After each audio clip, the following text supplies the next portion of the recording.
circuit. Ohm's law. Color your nodes so you can see them. Also, I forgot KVL and KCL. In case you don't know, this is basically just a law of conservation of energy. KVL, all it is the sum of the voltages in a single loop. So you go from ground all the way to the ground, or ground all the way to ground, or whatever it is. V1 over here, we go up V1, we go down VR1, we'd go down VR2, and then we're back at 0. V1 minus VR1 minus VR2 equals 0. Don't judge my handwriting. KCL, sum of the currents leaving a node equals 0. So basically you've got this one, and this one that are leaving. There, equals 0. Node voltage takes the Ohm's law equations and inserts them into the KVL and KCL equations. So we would have IR1 minus IR2 minus IR3 equals 0 equals VR1 over R1 minus VR2 over R2 minus VR3 over R3 equals 0.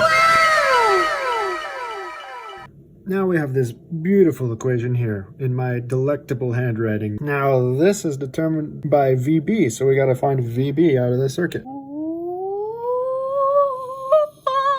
I forgot the minus sign. But this is the equation we're looking for. VA minus VB over R3 minus 0 minus VB over R4 equals 0. A little bit of algebra wizardry and you get VB. A little more algebra wizardry and you find your sign error. A little more algebra wizardry. A little more algebra wizardry. And we're finally here.